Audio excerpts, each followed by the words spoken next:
Awesome. All right. Welcome, everybody, to the UCLA School of Nursing. Cannot believe we're already starting the recruitment process and the information sessions for fall 2023. For those that are here for attending this info session, hope you guys are all here at the right one, because today we'll be discussing and going over the MSN APRN program. And so again, just want to welcome everybody. This is part of the Recruitment Outreach and Admissions Office. Okay, so my name is Mark Hoven. I am the Director of Recruitment, Outreach, and Admission here at the UCLA School of Nursing. And I have my colleague, Natalie Asensio, who's also going to be here to help us as she's one of the admissions and recruitment coordinators. We also have another team member, Jamie Gama, who is unable to attend today. But the three of us love to call ourselves the A-team because we are the ones that are going to be helping you throughout the application process as you get started, as you go through it, if you have any questions, things of that nature. Okay, so just some quick agenda items.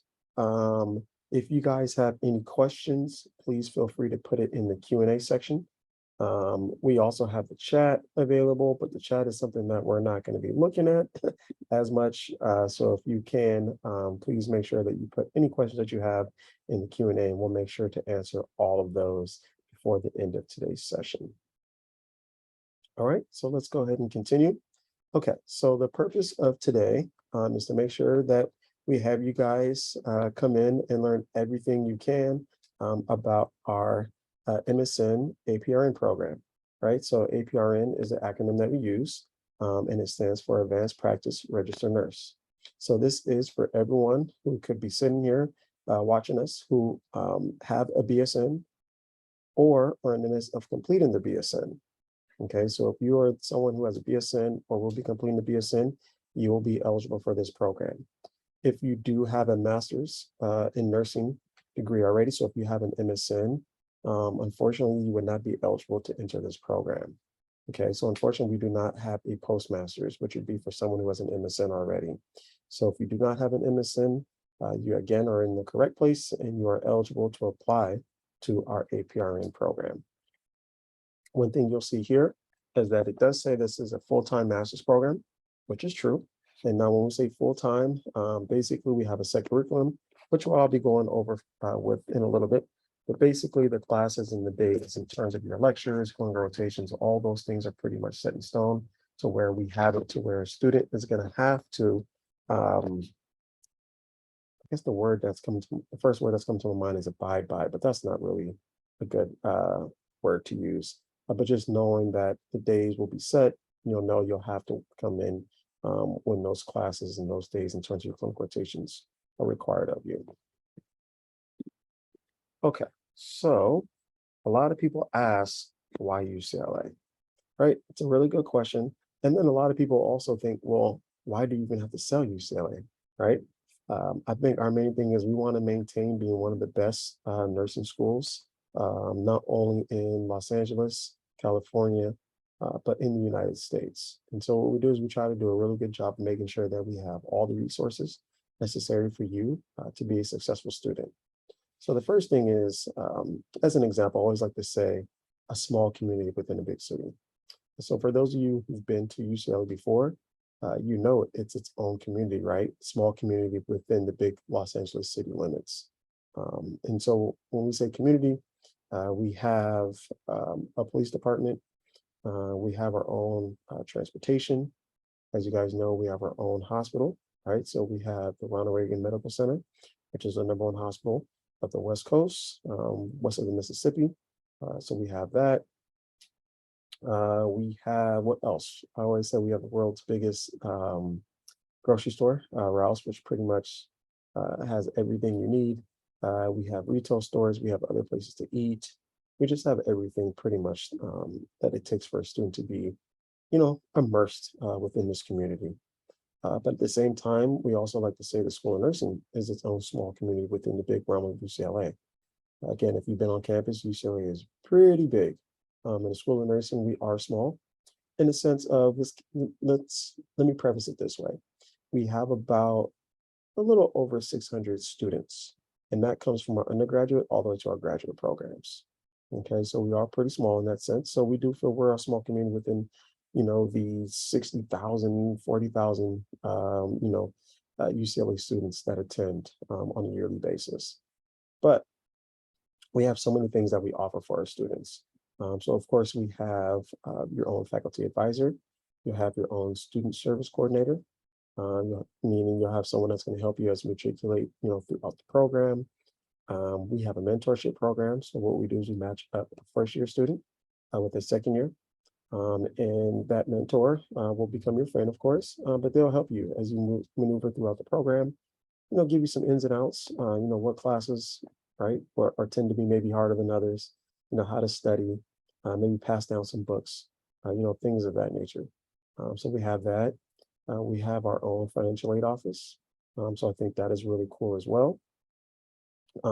And what else do we have? Specialty coaches. I can go on and on and on, but we have tons of things here that we feel will be valuable for you in your success. One thing you'll see here is that all our programs are specialty oriented. So I will be going over each specialty, the amount of students that we admit per year, and so forth. So one thing to think about is when you do get ready to apply, think about the specialty that you want to apply to. So there's no general admission, and unfortunately, you would not be able to apply to two different specialties. So at the time of application, you'll have to know what specialty you want to apply for. Our graduates will end up receiving their MSN, so their Master of Science in Nursing, which then lets them be eligible to sit for the national certification exams. Okay, so at the end, you'll get your degree. You'll sit for that national certification exam to become that NP, that CNS, or that dual. And then you'll continue on with your nursing career. As I mentioned before, in terms of Ronald Reagan as being one of the hospitals here on campus, that could be one that you'll also be able to do your clinical rotations with. But we have outstanding partnerships throughout the LA area and even further down, right? If you're thinking OC, we have IE, and we even have students who travel from San Diego as well. And so what we try to do is we have our own clinical placement team. So depending on where you live, we can try to find a partnership with you within that local hospital. That way you can do your clinical rotations there. That way you won't have to come up to LA or close to campus more times than you would have to. Okay, so we're going to go over the curriculum and a little bit of the overview. Okay, so kind of what I mentioned before, all specialties are full-time, just like the program's going to be full-time. As of now, there is no online options. The pandemic did force us to go online for the past several years or couple years. Can't believe we're still kind of in this pandemic in a sense. But at that time, classes were moved to remote learning. Hopefully this fall, we'll matriculate back into being full-time in person. Throughout the last couple of years, we've been kind of ratcheting that up from remote learning to hybrid to now we should be back to fully in person.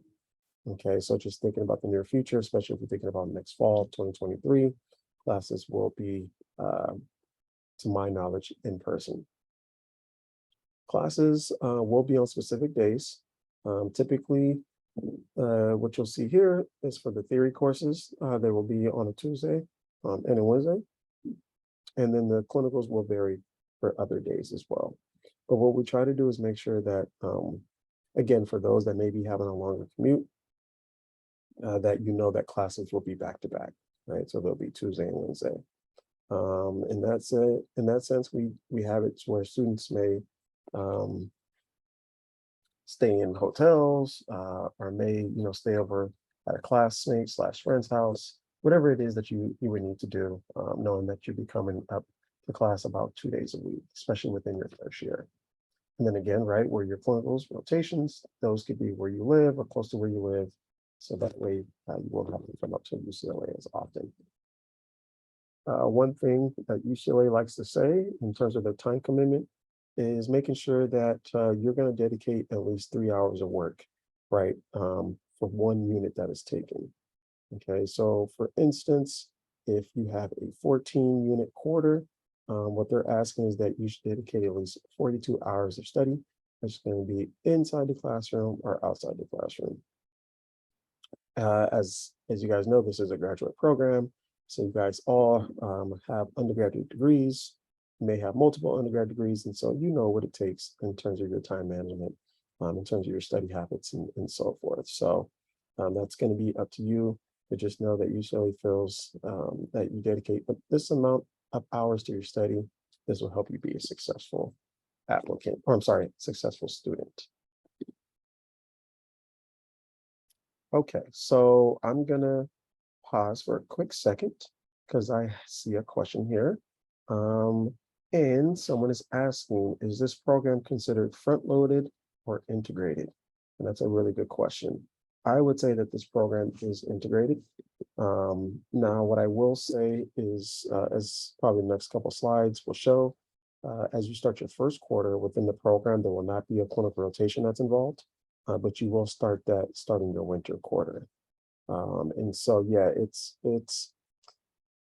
I think the only progression would be in terms of the number of hours that you'll be doing for your clinical rotations. Okay, so that will ramp up from quarter to quarter, but in terms of your classes and whatnot, it's going to be a full-time schedule starting from quarter one. Okay, so it's not necessarily front-loaded, but that is a really good question. Okay, so what does a typical student look like? And so again, these are just ballpark, no, I'm sorry, not ballpark numbers, but these are just numbers for those that may want to see, okay, what does a typical student look like in terms of age or gender, or even clinical years of experience, right? And so this doesn't mean if you are outside these numbers or if you are part of the minority, it doesn't mean that you would be less competitive than the next. These are just numbers for you to get an idea of what a typical student body looks like. And so as you see, the age range is pretty much from those that are typically graduating from their undergraduate degree to those that are going to be working for several years, right, that want to come back and further the nursing education. What you'll see here, though, mainly is the clinical years of experience. So as you see, the more years of experience you have, the more competitive you would be. Now, again, it doesn't mean if you don't have any experience that you don't have a chance of getting in, but just knowing that you're going to be applying to, an advanced practice role. And so you're going to want to make sure that you have some type of clinical experience that's going to be able to justify why you want to get into that NP or CNS or dual role. Okay, so the more experience you have, typically the better it's going to be for you. All right, so I see another question here. Okay, so these are some really good questions, and they will actually be answered in the next couple of slides. Good questions. Okay, so we'll go ahead and continue. All right, so here are the specialties that we offer. And so as you'll see here, you'll see the number as well as the total. Okay, so if we start off with the adult gero acute care, which is the CNS, NP, and/or the dual, we're going to admit a total of 40 students. Okay, so it doesn't matter what the combination is. As long as we admit 40 adult gero acute care, it could be all 40 that are NPs, all 40 that are CNS, or all 40 that are dual. Our goal is to make sure that we can admit 40 students, no matter what that combination is. Next is going to be the adult gero primary. So with that, we want to admit a total of 30 students. But if we could, ideally, what we would say is we want to admit up to 20 students that have an interest in the adult gero primary NP, which is nurse practitioner. And then we can admit up to 10 students, which is the adult gero occupational and environmental health NP. Okay, so with 20 and 10, that would equal up to 30. I'm gonna skip down as I'll skip peds, but I'll come back to it. As you see for family NP, we can admit up to 40 students, okay? And with that, we do have a sub-focus, which is the occupational health, okay? But with that, 40 students per family NP. But if we move back up to pediatric, nurse practitioner, primary care, we can admit up to 22 students. But as you see, we have different specialties or subspecialties within the pediatric specialty. Okay, so we have pediatric NP with the dual primary acute care. We also have the pediatric nurse practitioner, CNS, um, with the dual acute care CNS. And then we also have the peds CNS as well. So again, total of 40 for the adult Gero acute care, a total of 30 for the adult Gero primary, with the added subspecialty of occupational health. And then for peds specialty, we can admit up to 22 and family up to 40. Now, I know maybe one of the next questions would be is how many students applied this past year? Okay, and so our most competitive specialties, typically for the last few years, has been acute care and it's been family. Meaning, so let's say for the acute care and for the family, we've probably received close to, let's say 60 applications for each specialty. So let's say for about 60 applications, our goal is to submit 40 students. Now, the two specialties that are less competitive is going to be our adult Gero primary and our peds specialty, where unfortunately we did not meet our target goals for, again, the primary and the peds. That's for this past year. Now, again, it does differ from year to year, but again, we want to make sure that we're meeting, a nice cohort of quality students compared to just making sure that we are meeting our numbers. Okay, and then as we move further on, we'll talk about what it takes to be a competitive applicant. So keep that in mind as we move forward. Okay, so for those that are interested in the dual certification, now you have to remember that's going to be the combined CNS and NP. All right, so if we go down for the adult Gero acute care, we offer that as a dual, which is the CNS and the NP. And then for the pediatrics, we also offer the dual primary care and acute care. And then we also offer the pediatric NP at the CNS for the dual acute care and CNS as well. Now, you will be thinking about 1,000+ hours, right? So typically you have about 500 separate hours for the CNS, but it's coming out to being pretty close to about 510. Okay, so that's the one that's a little bit more accurate. But again, depending on your specialty, it should be about 500. So if you're adding your CNS along with your NPs, 500 plus 500, you'll do a little bit over 1,000 hours for that. One thing I do want to mention for the dual certification is if you have any interest or any inkling in terms of maybe thinking about doing a dual certification, I would recommend that you go ahead and do it, right? I think the main reason would be, let's say, we'll do acute care. So for the adult Gero, acute care, let's say you apply to the NP, you go through the program for the NP, you graduate, you sit for the national certification exam, you pass, right? And then maybe you work for a year and you're like, you know what? I should have got that CNS. I should have went back and got that CNS. You can, but then you would have to be looking for programs that offer a postmaster's, right? So that's one.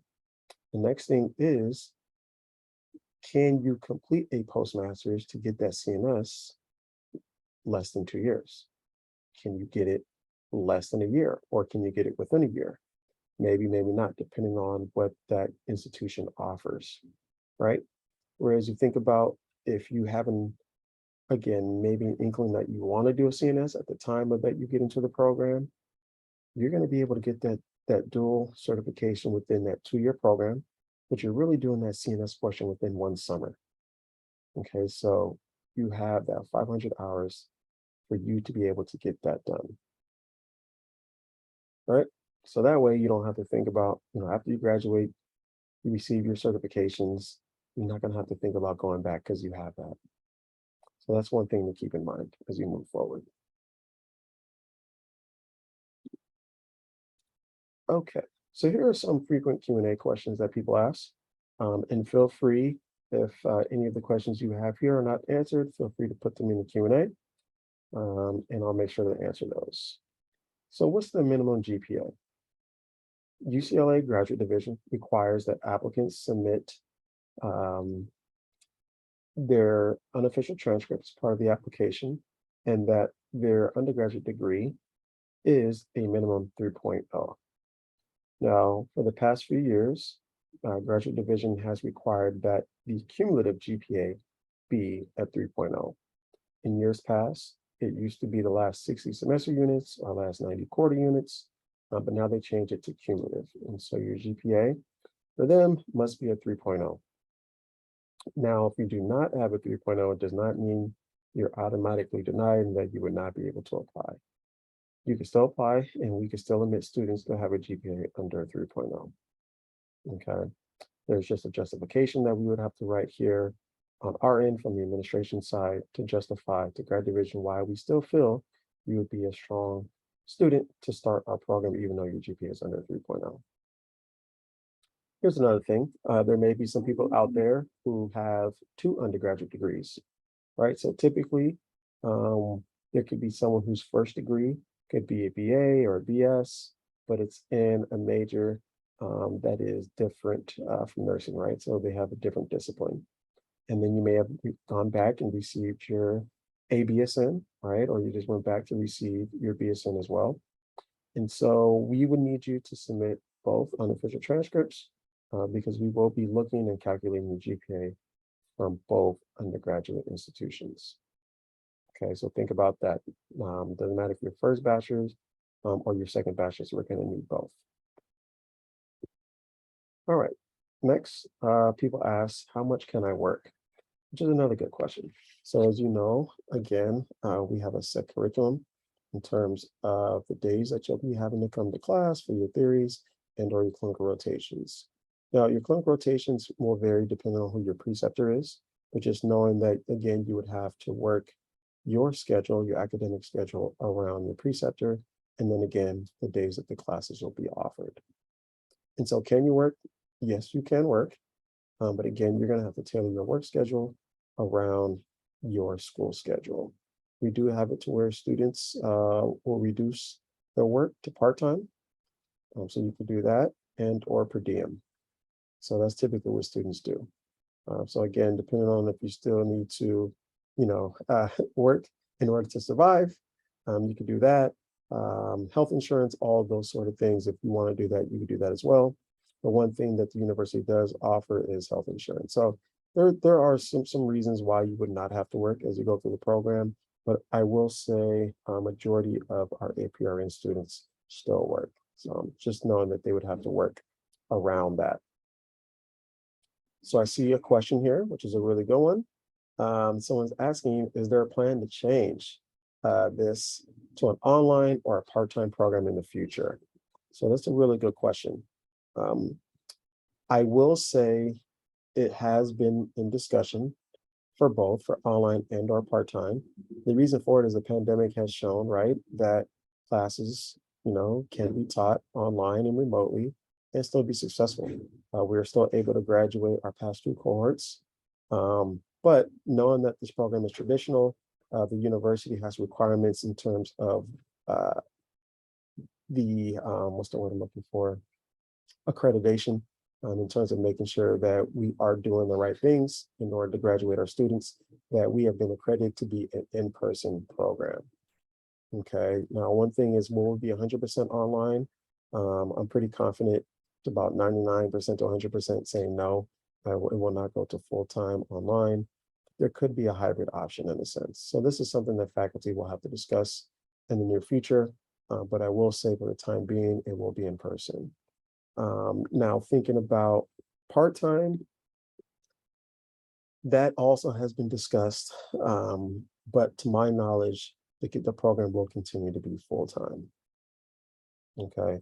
Now, from a case-to-case basis, depending on the student, if the workload might be too much, there can be discussion within your faculty advisor, program director, student service coordinator to make sure that you're still going to be able to progress as you move through the program. So things might be spread out to make you a part-time student, but majority of our students, if not all, complete the program in person and in a full-time basis. So that is a really good question. All right, so kind of answering this question, how often do I have to come to UCLA? That does depend on, where your clinical rotations are. So it's not necessarily really UCLA, but maybe thinking about having to come for your group sessions, study sessions, skills lab work. So there's things that you're going to may have to come up to UCLA besides just your 2 theory courses, right? So besides your Tuesday, Wednesday, you may have to come on Thursday, Friday, right, to get some extra work done, go to the library and study. So that's really going to be up to you in terms of how many times you want to come up to campus, and what you feel is going to help you be, a successful student. Again, sorry, what days? So I'm answering these without even going down the line. So again, what days are NP clinical rotations offered? Again, that will be, and we'll also say CNS. We'll add both of that in there. But again, that will be up to your preceptor. But that could be an additional day or two as well. Okay. Is the program BRN and CCNE approved? Yes, we are. We are approved and accredited by both. BRN, I believe we were accredited or reaccredited, I should say, because every few years and I think CCNE is every 10 years, where they come to make sure to get our accreditation up to date. BRN, I think that happened a couple years ago, and prior to that, CCNE was a couple years prior to that. So yes, we're accredited, but I do know that both of them are going to be coming up within the next few years. And of course, can you sit for the national certification exam? Yes. So we have where students will come from all over the country, different parts of the country. If they come from the East Coast, Midwest, or South, right? Come down, go through our program, graduate in 2 years. Then you can sit for that national certification, go back to your home state, community, or city. And so, yes, we have it to where, you're getting that UCLA education and you're spreading it across the country, if not the world. So yes, you definitely be able to sit for that as well. Oh, here's another good question. Thank you for answering this. I'm not sure if I said this exactly, but someone is asking, do you, the student, have to find your own preceptor? Drum roll. No, you do not. And so that is actually one of the great selling points, I guess, if we can even say, that our program offers in terms of our students. There's so many times where my team and I are getting inquiries from students from other nursing programs who are asking if we provide preceptors for outside UCLA nursing students. And unfortunately, we do not for them, but we do for our own students. So I do believe that is a headache that will be lifted off from you, is knowing that you do not have to do that on your own. We have our own clinical placement team who does that for you. So they find the partnerships, if it's not one already, they get you the preceptor. And so pretty much all you have to do is get yourself to those different clinical rotations. So that is a really good question. Okay, so what does it look like to be a typical student while in the program? And so just really fast, as you see, as you start the fall, it's going to be about 2 days a week, okay? Because there won't be any clinical rotations that are going to be involved. Your winter quarter will be about 2 to 3 days a week, which will include your theory and your clinicals. As you go into spring, same thing. And then again, if you really are thinking about getting that dual, I recommend you do that because your CNS clinical rotation will be just that summer. Maybe a tough summer, but you'll be able to knock it out. Dedicate that, knowing that as you start year 2, it does lessen in terms of your load, right? So now it goes down to about 1 to 2 days a week for your fall, your winter, as well as your spring. Okay, so for spring, you'll end up having to complete your comps, right? So your comprehensive exam, and then you end up graduating. So the program does go by really fast. One thing I do not believe I mentioned is that we are on the quarter system. Okay, so in terms of the quarter system, works every 10 weeks. Okay, so fall quarter, 10 weeks, we typically start end of September till we go to about December, right? So then we give you guys the holiday winter break, which is about a couple weeks. Then you'll come back, start your winter quarter, which starts in January. It goes from January to March. And then your spring quarter goes from about end of March to about mid-June. Okay, so that's our academic year. Spring quarter is not necessarily part of the academic year, but it is a quarter, depending on which program you're going to be getting into, or especially you'll be getting into. You could have that summer off, or you will go ahead and complete your CNS rotation. Okay, then you'll go through year 2 again, fall, winter, and spring. So the program goes by really fast. I know it's one of those cliches where you've probably heard, from people when they told you about, your undergraduate BSN work goes really, goes by really fast. The same thing does apply for your graduate level work as well. Okay, so I'm going to pause for a quick second to see if there's any questions here before we get started with the application process. So if you have any questions, please feel free to put that in the Q&A, and I'll wait just a quick second as we continue to move forward.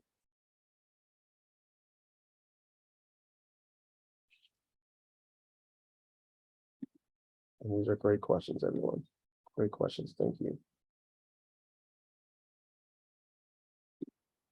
All right, let's see what we have.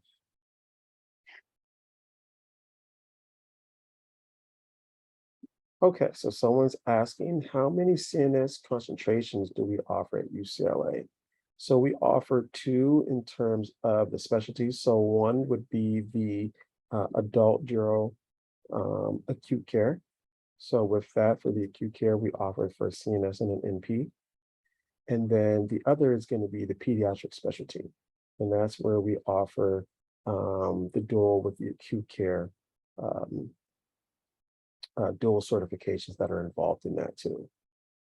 Okay, so we offer within 2 main specialties. One is going to be the adult gero acute care, and it's going to be the pediatric specialty. It's a great question. And so yes, for the F&P specialty, there is no dual certification that is offered. So that is a good question. Unfortunately, we do not have that. We actually have an incoming student who was admitted and thought that the F&P had a dual certification. Unfortunately, it does not. Now, you'd be able to get that occupational environmental health focus in there, but it's not considered a dual certification.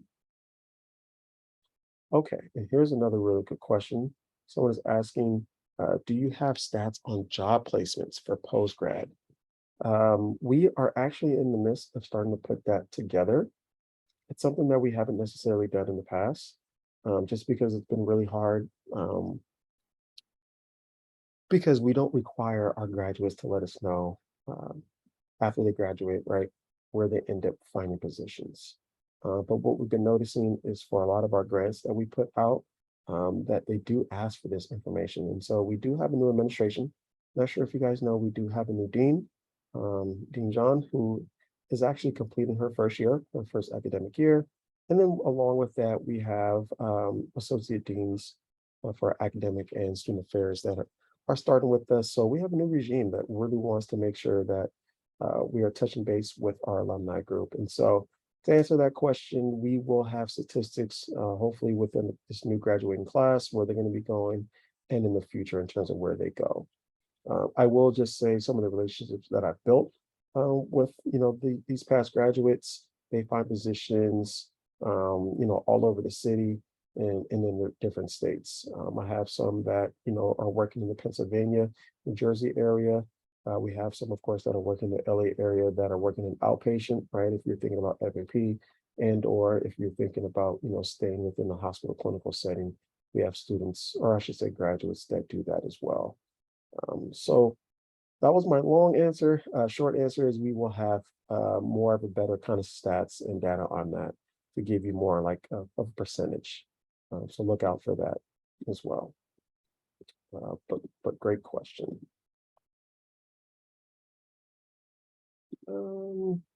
Okay. Any more? I'm going to move forward. If not. Okay. So the application process does begin after Labor Day. Okay, so I will go ahead and throw that out there now. I'm not sure if you guys Started to get onto the grad application website, as you see here, which is grad.ucla.edu. If you do start it now, what you'll actually be looking at is for the fall 2022, sorry, of the fall 2022 application period. So basically, that application cycle is done. We have our admitted class. We're getting ready to start next month. So what I would recommend you do is to kind of stop there and don't move forward. Unfortunately, because any information that you do put down now, it will not matriculate into the new application. Grad Division does shut down the application. They'll probably actually do that probably towards the end of this month. And so what they do is they take down the application as they go in there to create the new one for fall 2023. Okay, so again, it will be after Labor Day. Labor Day is going to be probably after the first week of September.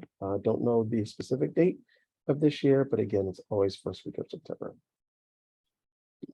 So as you go on to the grad application, right? So you're going to go to grad.ucla.edu. It's going to ask for your general information, of course. So you're going to put your name, your address, email address, things of that nature, right? So your basic bio information it's going to ask for. And so that will be pretty easy to fill out. But next, it will ask for your plans of graduate study. And so in there, you're going to have 3 types for your application. You're going to select new, renewal, or readmission. And so I believe everyone here is most likely going to be applying for new. Okay. Readmission would be for someone who was admitted into the program, actually started a program, maybe even completed a program, right? So let's say you completed your NPH, right? So your Master's of Public Health. You would be applying for readmission because you've already been admitted into a graduate program. And so you really want to get into another one. Or let's just say you were admitted into our MSN program, but for some reason did not complete the program. Then you would be in a readmission. A renewal would be for someone who was admitted into the program, but actually did not start the program. Okay, so that's why I believe probably everyone here is going to be for a new application type, meaning it's going to be your first time applying to the program. It could be your second time, meaning you applied, but unfortunately you were not admitted. You would still could be considered a new applicant. Okay, so this part is just as important as the next thing I'm going to say, which is it's going to ask you what your major/program is that you're going to be applying to. And so you want to make sure that you're going to select nursing, MSN, APRN. There's going to be different other major/programs that it's going to ask you, right? For instance, we also offer a nursing MSN MECN program, right? So our MECN program is going to be for our first-time nursing applicants, or I'm saying first-time nursing students to get into the profession, right? So they're going to have a bachelor's degree in another discipline, but they want to become nurses. So that would not be you. And then we also have nursing PhD, and then we also have nursing DNP. So you don't want to you want to make sure that you're selecting the right one, which is nursing MSN APRN. If you end up selecting the wrong major/program, it's going to take you to a different application. So again, make sure that you're selecting the right application type and the nursing major/program. So as you go into the application, it's going to ask for you to select your nursing specialization. And so again, remember the first thing I said was that you would not be able to apply to 2 different specialties. So here's a list of what it would look like as you get into the application. So again, these are all the ones that we went over, right? So you'll be able to select the MSN Advanced Practice for the Adult Gero Acute Care NP, if you want to do the Adult Gero Acute Care CNS, and or if you want to do the dual. Next, it will also ask if you want to do the Adult Gero Primary NP, and or if you want to do the Primary Occupational Environmental Health NP. If you're thinking about getting into the nurse practitioner, you select that. And then for the PEDS, you'll see the different PEDS specialties that it will ask you. And so again, this helps us as well as you're selecting the right specialty of your interest. This lets us know where we can move your application. All right. Now, next, it's going to ask for your transcripts. Okay. So in chronological order, if you can, we want you to put your highest education received. And so it says in parentheses, this is for your institution.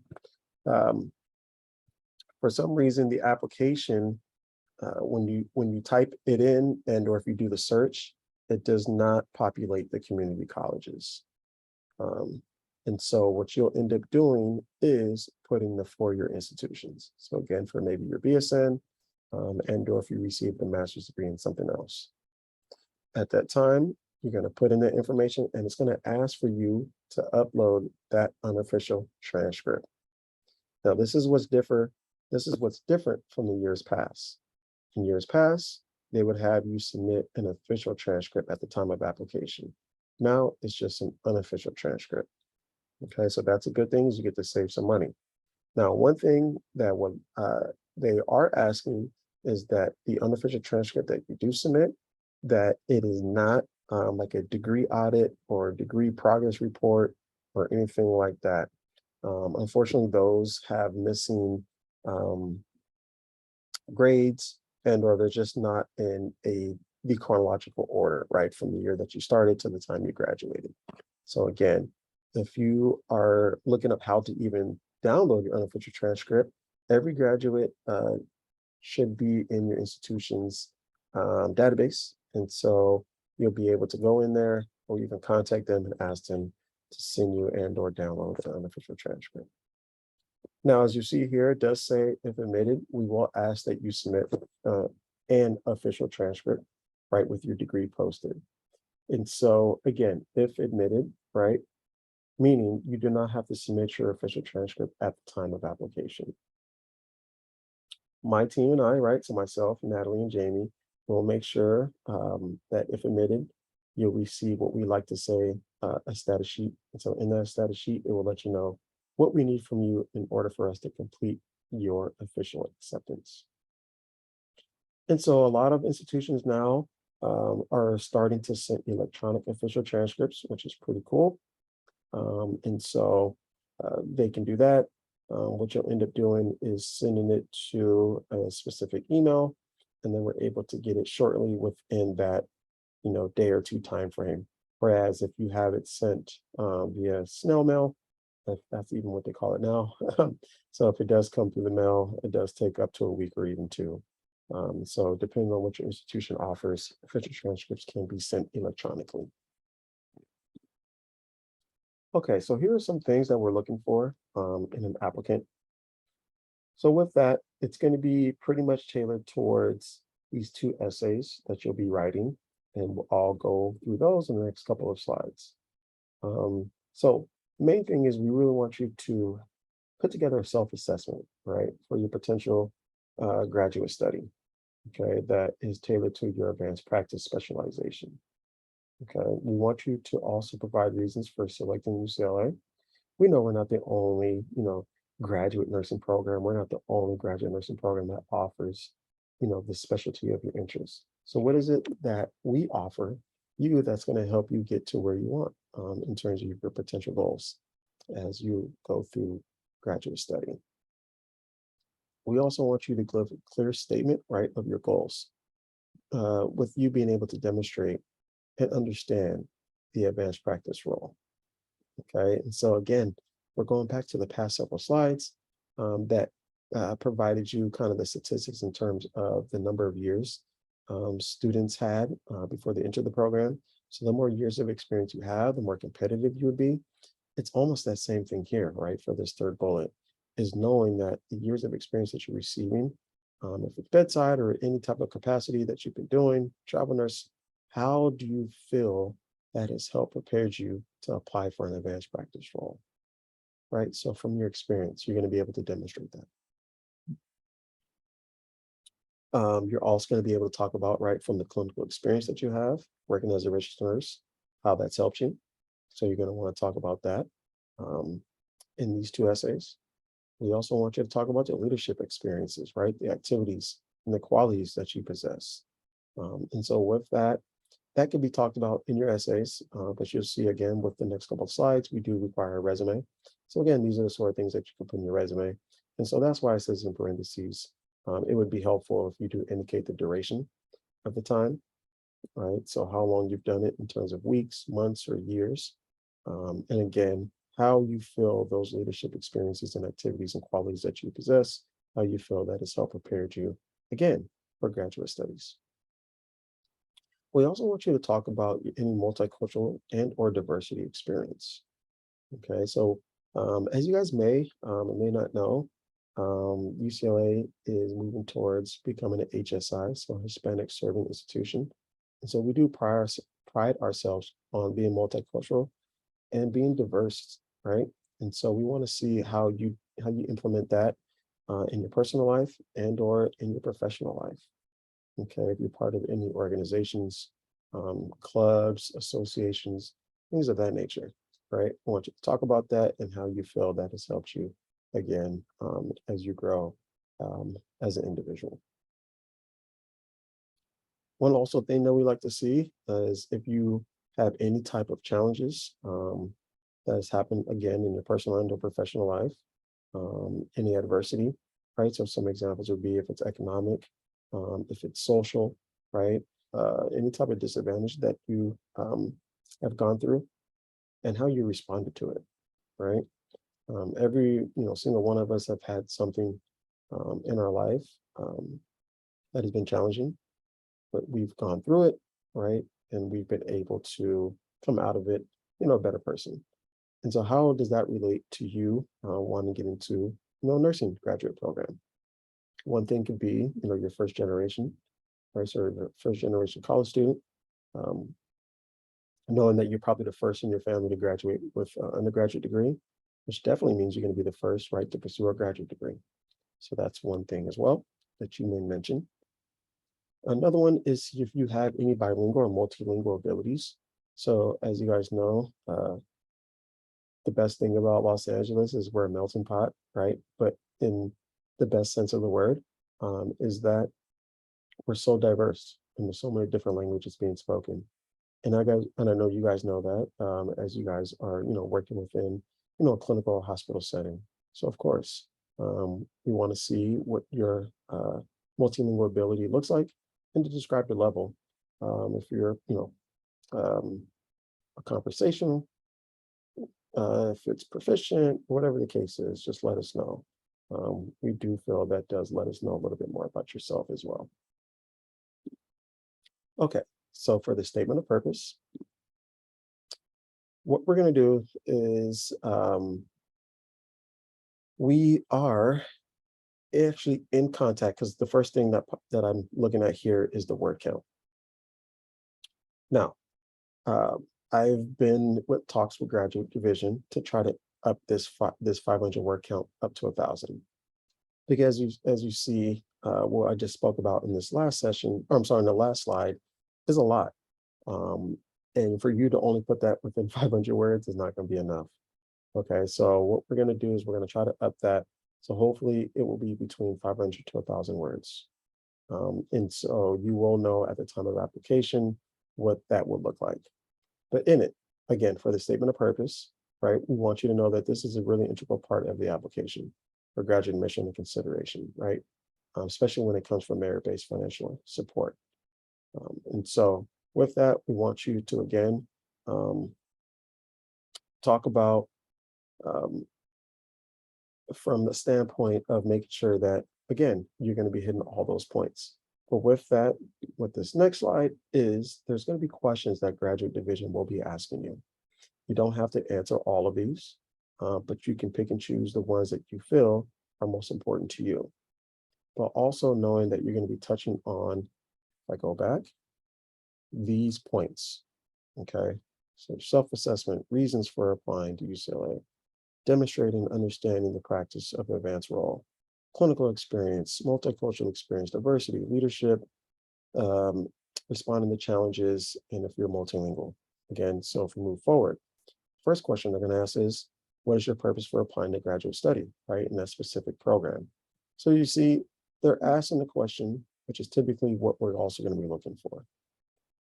If you look at the next one, what experiences have prepared you for your advanced practice role, right? So again, that can come from your experience working as a registered nurse, right? And then again, how have your experiences led you to the specific and or tangible outcome and outcomes that would support your potential contribution to the field, right? So a lot of these questions are a little bit long-winded, but they do touch upon what we are asking from you, right? What are your plans for your career after earning your degree, right? So kind of talking about what your future goals are. So again, these are kind of basic generic questions that the graduate application is going to be asking you, but you just want to make sure that you're hitting on the touch points that I talked about earlier. There's also going to be a personal statement section, okay? So for the personal statement, my goal as well is for it to be increased from about 500 words to 1,000, because about 500 words is typically one page, single space, but we are hoping to increase that. But again, if you're looking up, we want you to make sure that the statement of purpose and the personal statement are not duplicated. Okay, so the personal statement is going to be kind of self-explanatory in terms of what it's asking. We want you to get a little bit more personal, right? And so with that, we want you to describe how your background, accomplishments, and or life experiences have led you to pursue a graduate degree.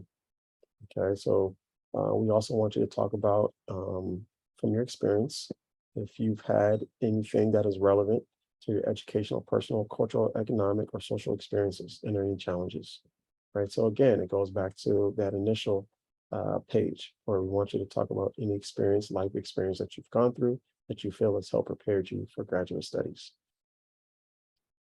Contributions to diversity, right? Multicultural experience. We want you to address that as well. So the statement of purpose is going to be, let's say it's going to be more tailored right towards how you feel you're ready and prepared to apply for graduate study. Whereas the personal statement is going to be more about yourself and how you feel the things that you've gone through in life, if it's economic, social, and or multicultural, how that has prepared you as well for graduate study. Okay, so what graduate division wanted to do is they wanted to separate the two. Now, both essays could be looked at towards financial base, fellowships, and or financial support. So that's one thing to think about as well. Is there any questions on the statement of purpose and personal statement before we move forward with the resume?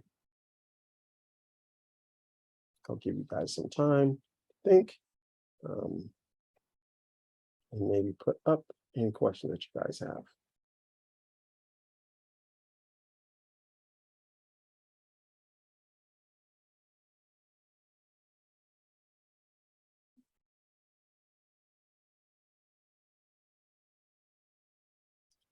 All right. Oh, looks like I see one here. Okay. So, oh, thank you for asking this because I actually did not reiterate this part. We have someone asking in regards to transcripts. If I completed prerequisites at a community college, do I submit those transcripts? You actually do. So thank you for bringing that up. When I was talking about transcripts, I was really referring to your undergraduate, right, degree. And so, of course, you'll be submitting those transcripts. But we will be asking you to submit your community college transcripts as well. So thank you. Forgot to mention that. And so, yes, if you, let's say if you completed your ADN, right, so your associate degree in nursing at a community college, you will still upload those unofficial transcripts. And or if you completed any prerequisites, as you'll see in the next couple of slides at a community college, you'll also submit those unofficial transcripts as well. So thank you for mentioning that. So in order, the first one you'll be uploading is your undergraduate degree transcript. You'll do that. You'll also upload if you completed a degree, an associate degree at the community college, and or if you also completed any prerequisites. So you'll do that as well. Let's see. All right, so thank you. Okay, so feel free to continue asking any questions, putting them in the Q&A.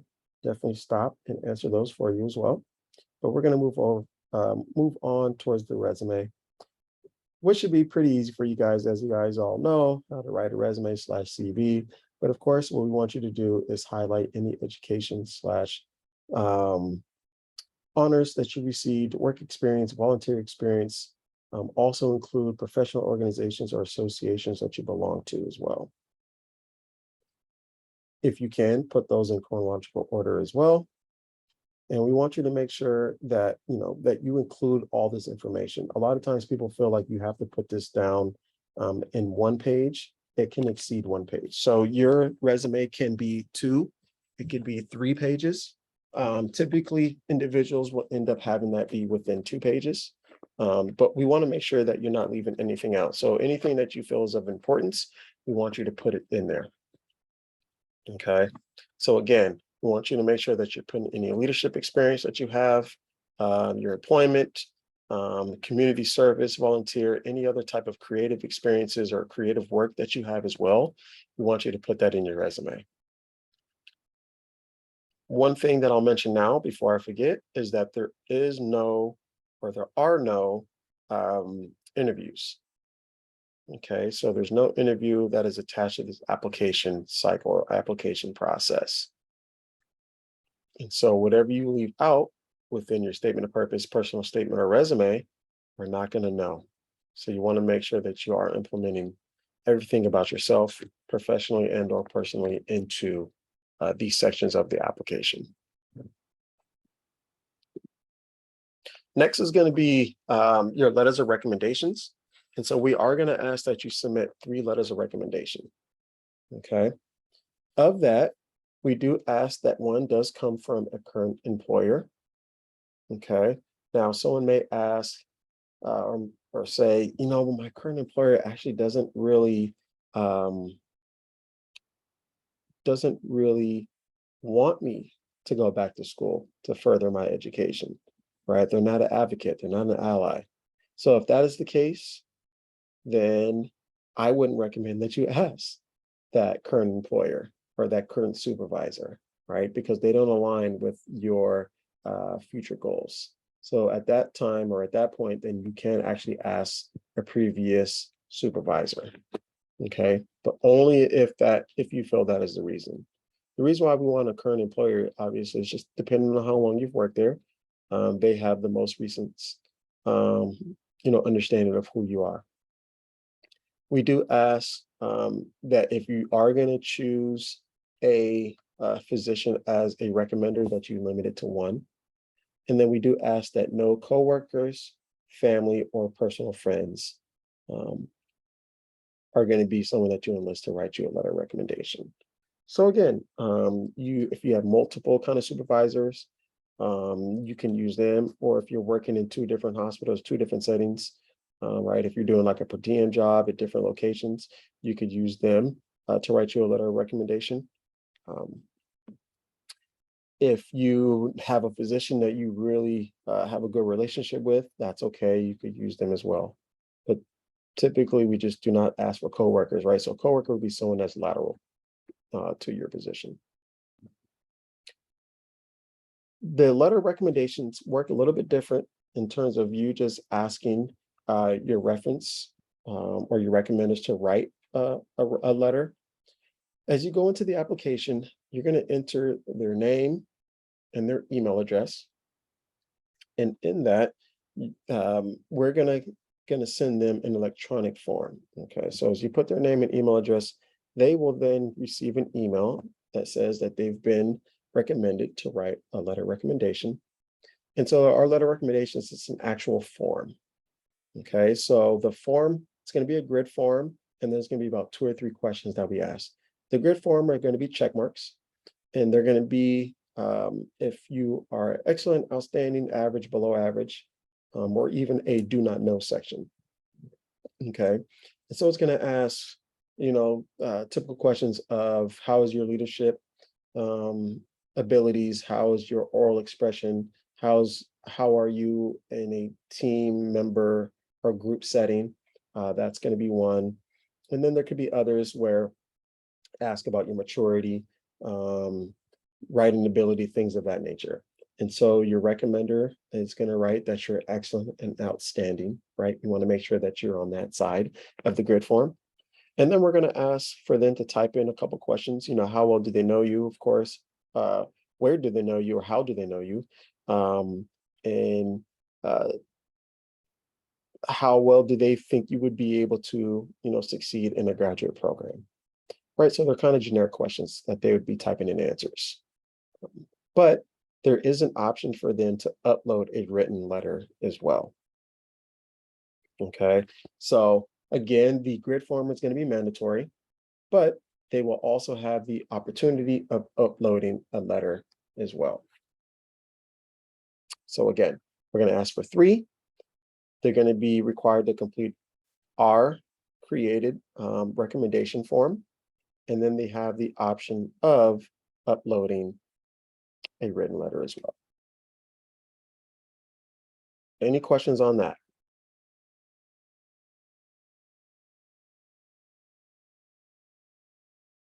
I'll pause for just a quick second.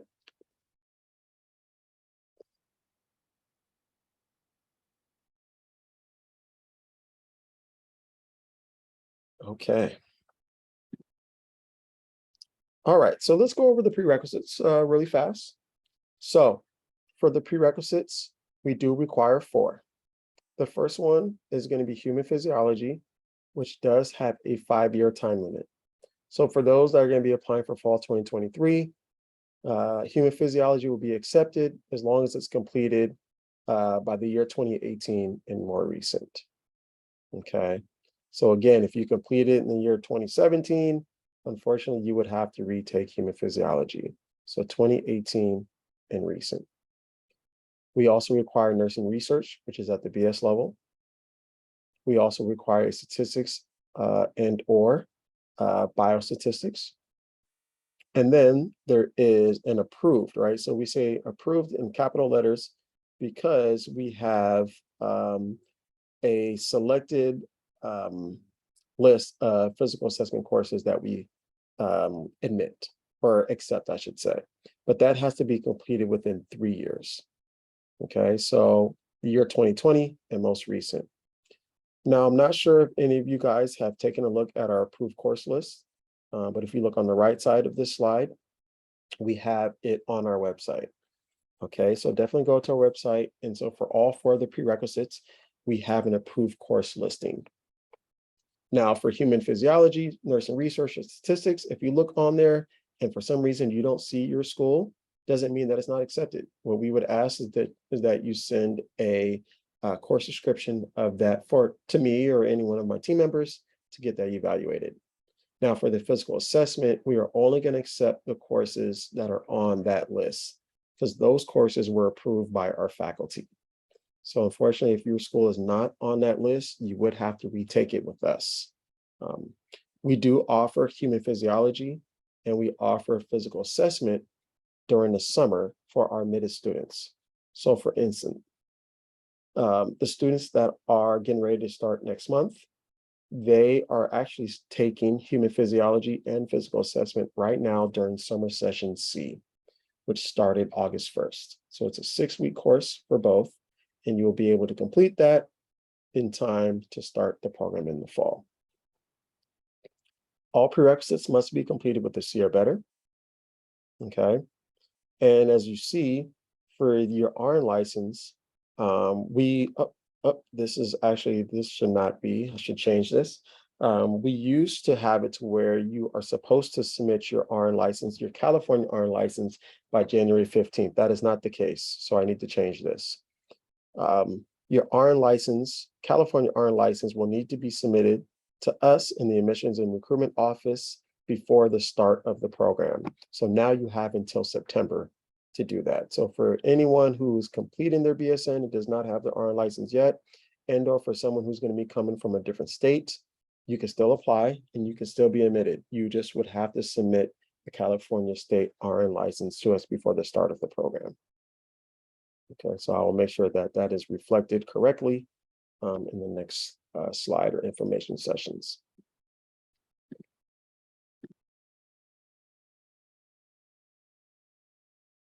Okay. If there's any international applicants, I want you guys to know that the Toefl is going to be required and or the IELTS.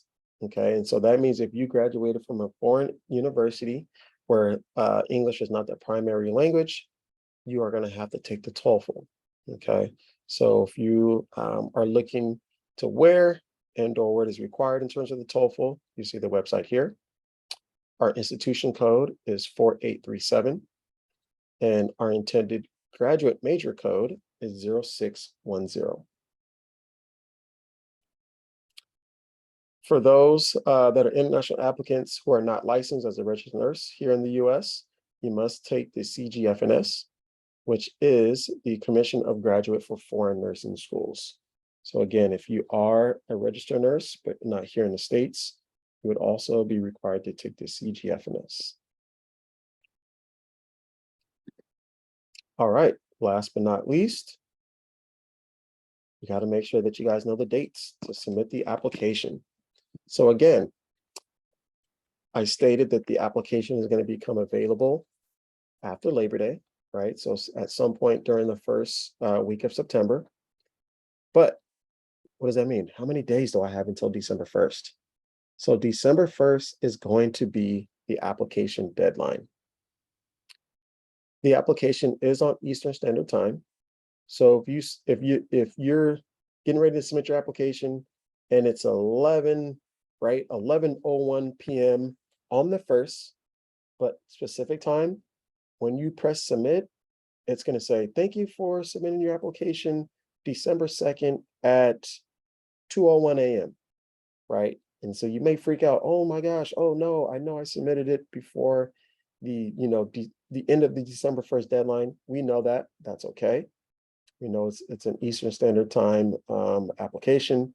So as long as you submit it before the end of the 1st, you'll be good to go. Okay, so just remember, December 1st before 11:59 p.m. Now on the right side, you see it says submit accompanying documentations, right, by January 15th. So what does that mean? You'll be able to submit your application December 1st, but if there's anything missing, Natalie, Jamie, and myself will let you know. And that could be transcripts, that could be a letter of recommendations. We'll say, hey, thank you for submitting your application, but these documents or these materials are still missing. And what we'll do is we'll give you till January 15th to submit. Okay, so just want you guys to know that. 2 applications, two deadlines, I should say, for one application. One is December 1st, which is to make you eligible to apply. And then if you have anything missing, that will be January 15th. All right, so I see someone has a question here. If I graduated from a university that is here in the US, where the primary language is English, do I still have to take Toefl? No, good question. So let's say if you are an international student, we'll say international student, but you completed your degree here in the US, you do not have to take the Toefl.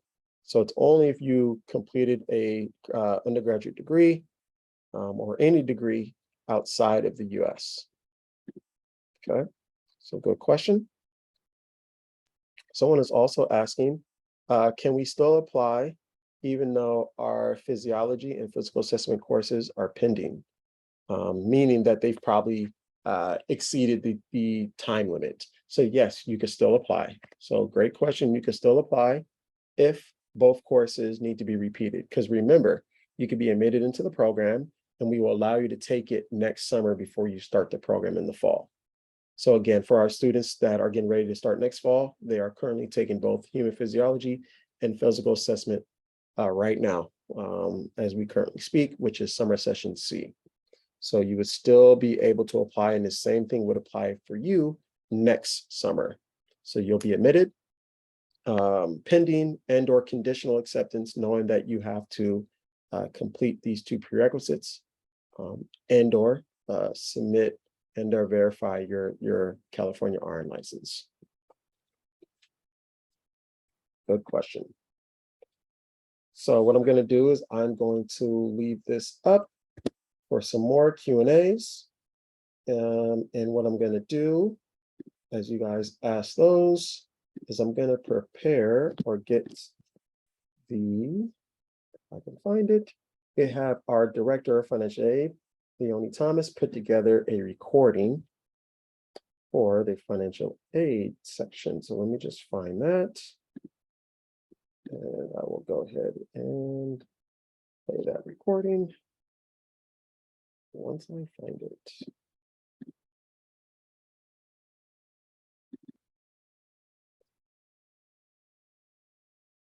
All right.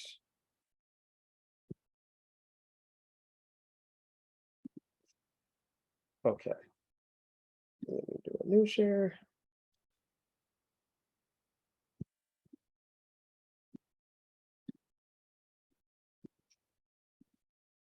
Okay. Oh.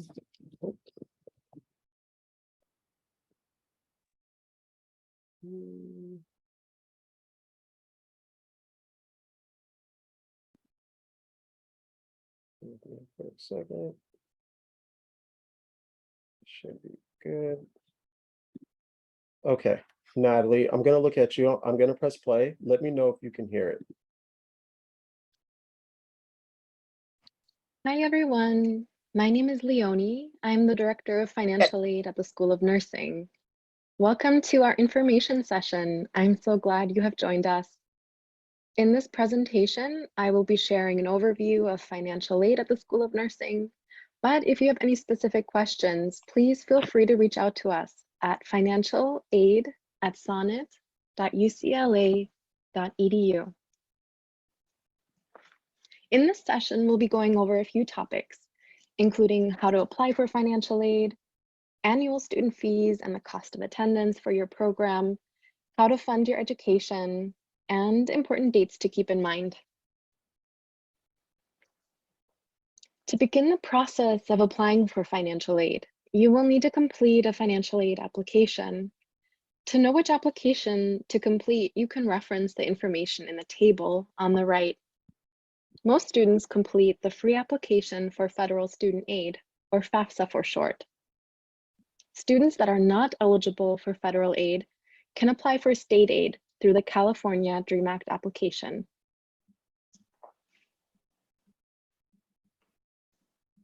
Now let's zoom in on annual student fees for your program. Annual fees are currently set at $26,116 for one academic year. If you are a non-resident, you will need to pay a supplemental tuition fee of $12,245.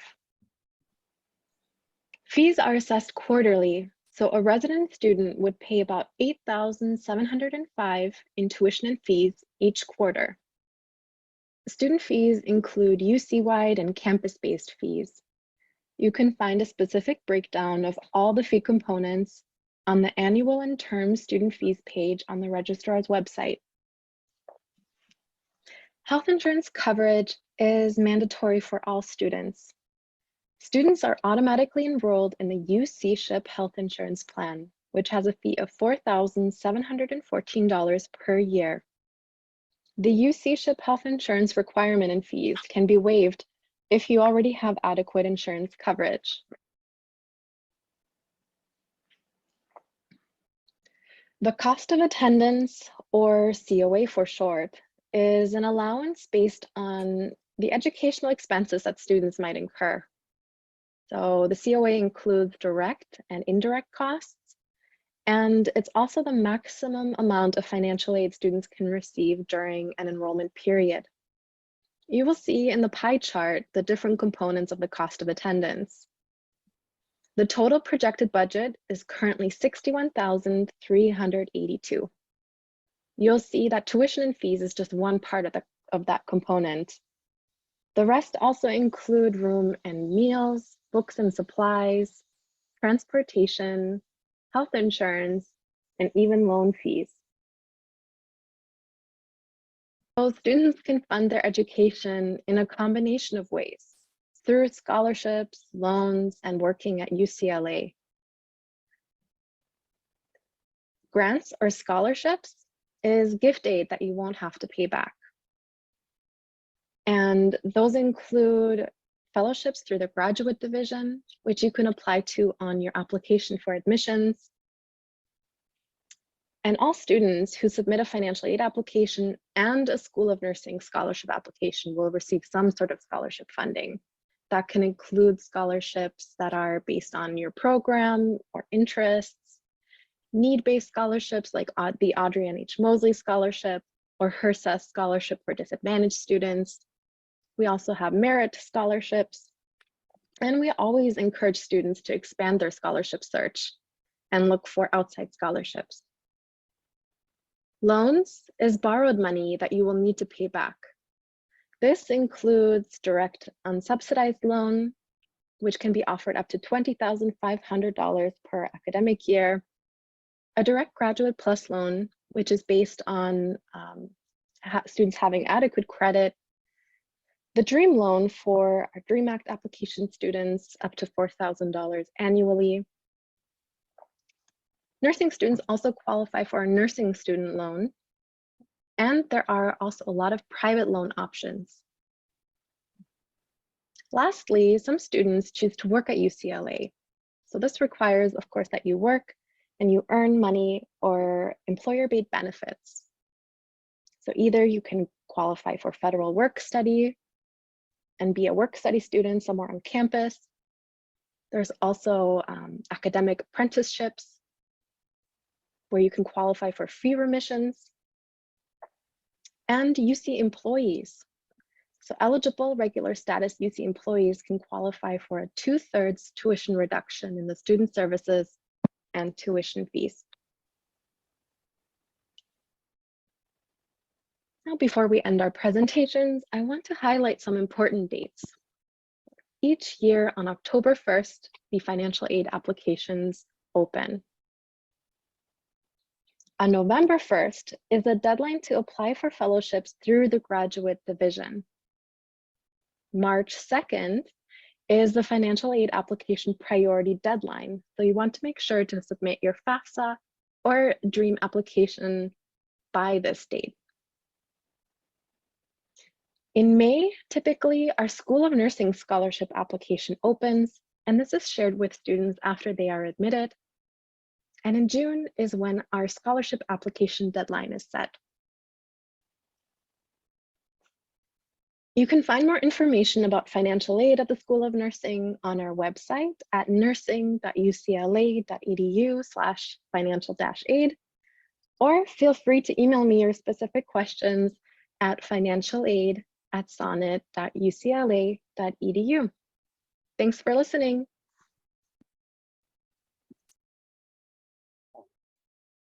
All right.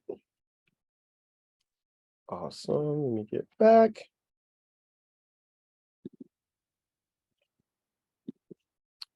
Okay. So I hope this part was really helpful for you guys. Leonie does a really good job of making sure that our students are aware of the different scholarship opportunities that we have. As you can see, how to pay for it, what loans look like, everything in terms of making sure that you feel comfortable knowing that when you do apply, you know what you're going to get yourself into. And then also, as you're admitted, what it's going to look like to make sure that you feel comfortable, you know, being a student and knowing that you don't have to worry about the finance situations that may occur even as you go throughout the program. She may have even mentioned that there are times as you go or as you're going through the program, that new scholarship opportunities pop up. So that part is really cool, knowing that depending on the quarter, you may get an email that says, hey, you've been granted, you know, some additional scholarship or fellowship money that has come through new donors as well. So going to move a little bit forward with this as we're going to get ready to start our student panel, because I see one that is here now. But before I forget, I need to plug my computer in before it dies. Okay. So sorry, let me just get myself together. Okay, so really fast, As you guys know, I've been mentioning the process of the applications, which is the A team, which is myself, Jamie and Natalie. Here are our email address. So feel free to take a screenshot of that if you like. Write them down, whatever you feel is important and how you get that down. I want you to jot those because we want you guys to reach out to us if you guys have any questions from today's session. If you have any questions as the application opens up, any questions or concerns, we want you guys to feel free to reach out to us. We respond pretty fast. If not within a day, we'll definitely do it even before that. So again, jot that down. We want you guys to have that information. Again, as I was talking a little bit about the transcript situation, if you want to send them now, you can, but remember you can upload your unofficial transcripts and that will be fine. But if you want to take a screenshot of this, you could do that as well.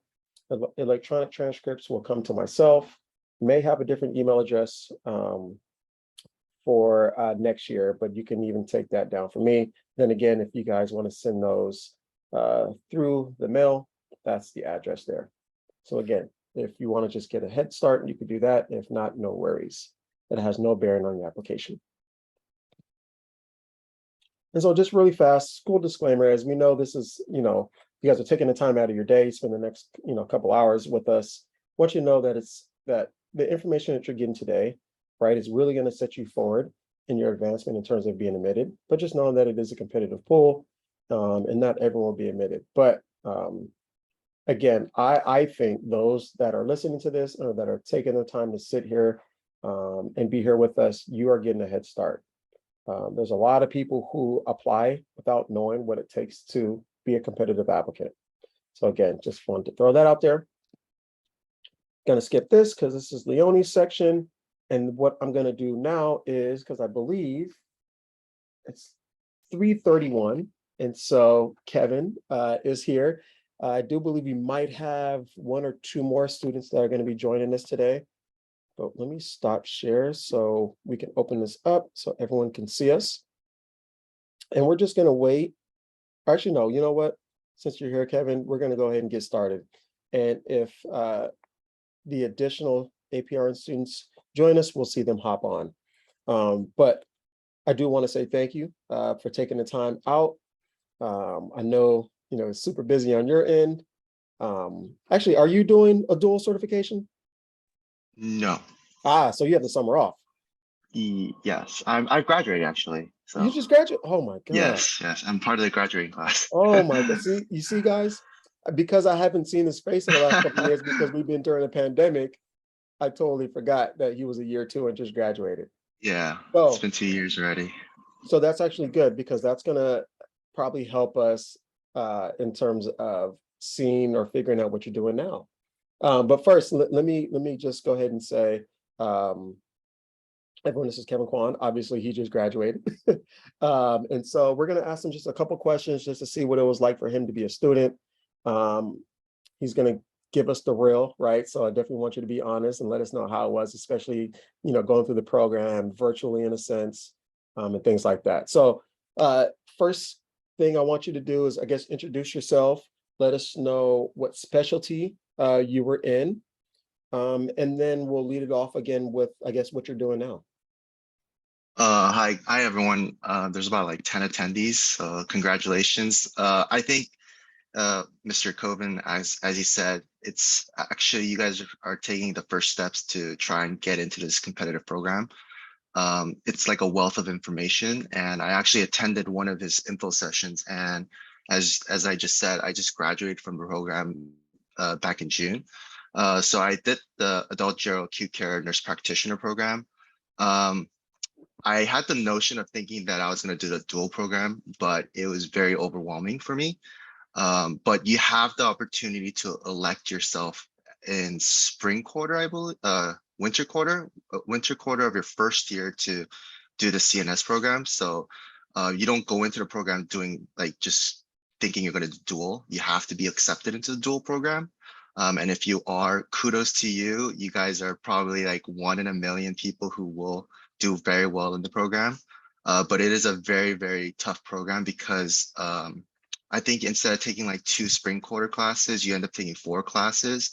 And in that CNS program, I think you end up doing like more paperwork, and you do a lot more tests. And during your whole summer, you do not get a break. You go to clinicals for like 4 to 5 days a week for your CNS, and it's very hard. So you have to go in thinking that you're going to do it and get it done. And out of my cohort people, I think we started around like 30. And then people were very interested, like myself, were interested in doing CNS, but I elected not to. And in my graduating class alone for adult general acute care, there was only 1 person who did the CNS. My background is in medical surgical ICU. I started in 2018. I did DOU, ER, ICU, medical surgical. I am still doing medical surgical. And then I did a little critical care transport. And during the whole time I was in school, I did like I went per diem. I did a little critical care, and I actually TA'd for my last second year of the program. So if you guys have any other questions, I'll be glad to answer it. Yeah, so anyone, feel free to put your questions in the Q&A. I see there's a raised hand, so we won't be able to use that just because we're on a webinar session. So please feel free to put your questions in the Q&A. I do have a follow-up though for you, Kev. And so you mentioned that you did not do the dual. Now, I guess thinking back, it's only been a couple months. Do you regret? I don't know if regret is the right word, but now hindsight, do you think you would have went back to do the dual certification? Okay, so if you guys make it to next month's info session, the actual dual certification classmate of mine will be there. So she's probably the best to answer that. She is like, she really wanted to do the CNS program, but for me, it was just really, really overwhelming. I successfully got accepted program, and just going from 2 classes to 4 classes in general, and having papers for each class and quizzes and tests each week, it gets really overwhelming. And for me, myself, this is just me personally, spring quarter for my first year was the most challenging portion, because schedule wise, it's kind of like the luck of the draw. It's personal luck. I had assignments back to back for different classes, and it was like a quiz and a paper, or like an exam and a paper. And it was just like my name getting pulled out of the hat, basically. And it was just bad luck. So that's why I had to like kind of pick and choose what I can do personally. And I just did not feel like I can do CNS. But I do not regret it, actually. So yeah. Awesome. Okay, so let's see. Someone is asking, what do you feel helps you gain admission? And if you have any pointers. Sorry, can you repeat that question? Yeah, someone is asking what you feel helped you get into the program, and if you have any pointers. So I think me personally speaking, like I went to an info session. I went to info session in person, and this was probably the last one before COVID started. So it was the dynamic was a little different. You can actually I'm more of a tangible learner, and I like meeting new people, shaking hands. And I think if you go to this info session and you follow exactly what they want in the essays to the dot, you'll be successful. I don't think there's a dumb question that I've asked in the program or prior to getting into the program to write my essay. And I think getting someone to proofread your essay is the best thing, because that's probably the best way you can shine, because you're doing it on 500 words, I believe. Mm-hmm. And you're trying to convey yourself in 500 words, and it's really, really tough. So if you know someone in a program who got into the program, reach out to them to see if they can give you some pointers. and that's pretty much it. It's proofread. Like you guys are gonna be writing a lot of papers, but they kind of want to know what kind of person you are, what kind of personality you have. And it's really not about having the most experience, I think. I think they're just really trying to get a gauge of, will you be successful in the program? And for acute care, we are all A-type personalities, and you will meet probably the top of the top of the candidate pool that you're going to be. It's kind of like a self competition, and it keeps you motivated because you're all A-type. Awesome, thank you. So we do have another person joining our student panel. And so I just wanted to include you in this. So and also thank you for joining us. That's the first thing I want to say is thank you. And so we literally just started, but I had Kevin start us off with obviously your name. So if you want to introduce yourself, what program and what you're currently doing now. Hello, everyone. My name is Shiante, and I'm actually moving into my second year at UCLA. Congratulations, Kevin. Kevin was actually my TA in pharmacology with Dr. Lazar, so it's nice to see you. So I'm in the family nurse practitioner program, and my story is quite different. Mark and I have had many emails back and forth since last year. To be honest with you all, there was no preparation for my essay. There was no preparation in my statement, my mission and purpose, and all of those things that I had to submit. To be honest with you, I've been out of school for 14 years. I'm a hematology oncology nurse. I had no interest of going back to a higher level education.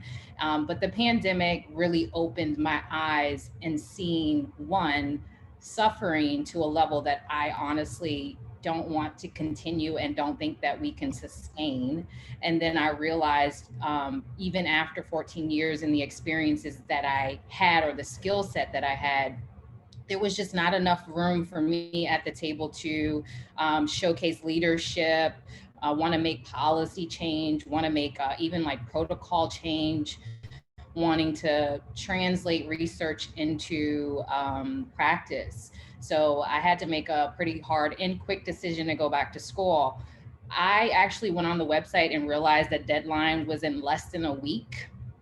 This is true, yeah. And it doesn't make me a procrastinator. I wasn't aware. I wasn't, my focus wasn't there. So I literally wrote my essay in about 24 hours. I reached out to my really close network of friends that are nurse practitioners and physicians that I had worked with. I've worked with some world-class facilities in my past, and everyone pulled together very quickly for me. And I remember maybe having one other set of eyes on my essay. The one thing that I can tell you is that I don't know anyone's faith on this call, but I literally prayed over my essay and submitted it. I was very truthful and honest in my essay. I brought in my family aspect. I'm a third generation nurse. And that's one thing I can just tell you is to be honest in your essay. Don't add anything that, it's not a part of who you are. Be honest and kind of paint the picture of where you have started to where you plan on going. And I think that the family nurse practitioner option for me, which I'll tell you, I haven't taken care of kids since my first year as a new graduate, and that was like 14 years ago. So you may question like, why family nurse when you take care of that whole spectrum? But growing up, like I said, I'm third generation nurse, and we took care of my grandmother in the home. So I was about 7, 8, 9 years old, and at 10, my grandmother passed away. She unfortunately had cancer, but she died from kidney failure. And I bring that story in to bring note to the fact that there are a lot of you that will be faced with the underserved, underrepresented, under-resourced population. And looking back now, no, I didn't grow up poor. I didn't grow up rich either, but there were a lack of resources for the care that my grandmother needed in the home. And so stepping into this new role into the family nurse practitioner, I'm bringing it all together and wanting to provide that care for the whole family, because In the advanced nurse practitioner program, we use this Schuler model, and we always talk about, the whole patient. And I think that involves the entire family as well. So feel free to ask me any questions. And thank you, Mark. Thank you, Natalie and Kevin, for being on here as well. Of course, I have a follow-up with that. How, especially because you're kind of talking about family, right? And saying like, how does this kind of contribute to what I've been doing? Obviously it does. Now, let me let me ask this. Finishing up your first year, has it been what you thought it would be? In terms of just the learning, the clinical rotations and all those sort of stuff? I think, yeah, that has been exactly what I've, thought it would be. I've had my challenges. I will tell you, like having to drive to these locations are not necessarily close. And then you factor in the LA traffic. So my biggest advice for you, whenever you can get a nap right now and get your naps in, go to sleep, take as many as you can. As far as just going to school, I thought I would just be able to go to school, but I think also, and I can speak candidly because I've been speaking with a lot of administration about, the changes that we need to make within the program to make it even more inclusive, to, outreach to communities that may not ever see themselves at UCLA, So I think that as far as the clinical side of it, yeah, but the objectives and goals that we're really working towards to making this program even better, I was not expecting that.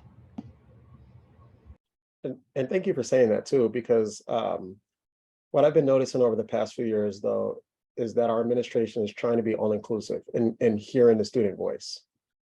If it comes to curriculum, things, or your rotations and going out to the community, things of that nature. I actually did not mention that at all during the info session, so I'm so glad you did bring that up, because that is something that we are really trying to emphasize. So thank you for that. Go ahead, guys. If you guys have any questions, feel free to put that in the Q&A. We have them for at least another 14 minutes, so it's going to be up to you guys out there to ask them questions. Going back to Kevin, I'm not sure if I asked this. What are you, I guess, currently doing now? Are you studying? Have you taken your national certification exam? Where are you now?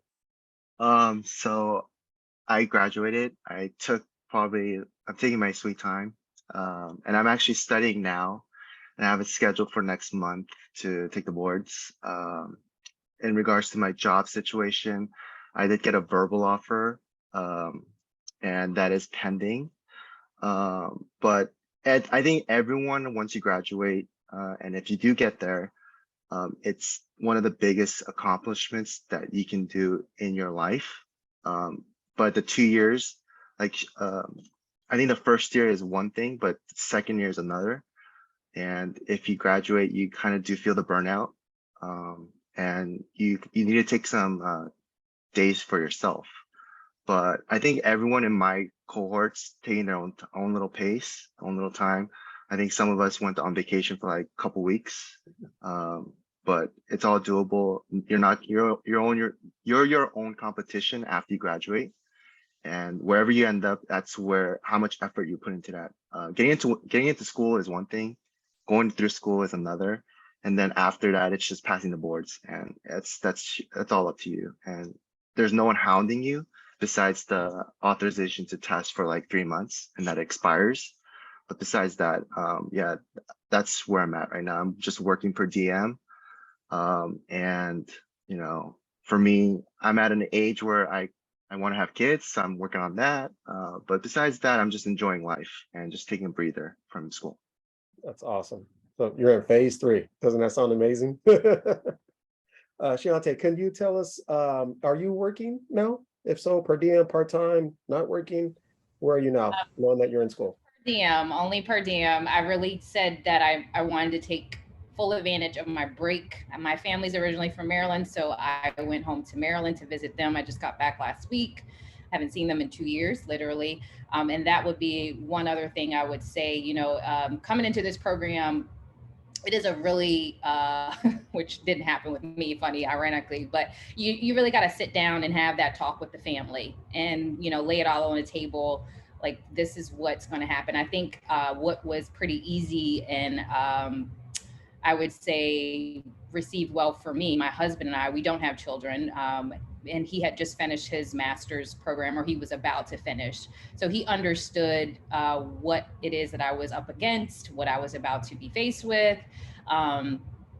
Two different industries, but again, any master's level educational program you're in is going to require so much of you. So please, sit down and have the conversation. There will be days that you feel like you haven't had, the date night or the quality time that you usually share with, I don't know, your dog or whatever the case may be. But this is a pretty expert program, but I also want to say there's a way to balance in all of those things that you still want to do. Can you work through this program? Sure. Would I recommend it? Not full time or not even part time. You find something where you can make the decision to work, and usually per diem is great for that. There are a lot of companies now. I won't name drop, but I'm just putting it out there. There are companies now that where you can sign up, profile it. They base it off of your specialty. When a shift comes available, they send it to you. You can book it or not. And it's a flat rate pay, but the stress of having to go 36 hours or 4 10s or 5 8s or whatever the case may be, I can tell you now, you won't have space for that. But per diem, you could potentially have space to not only make money, but apply everything that you're learning as you transition into a new role. Yeah. Awesome. Thank you. All right, participants, don't be shy. We should be seeing some questions pop up. We have the voice right here. The ins, the outs, whatever you want to know, we have it for you.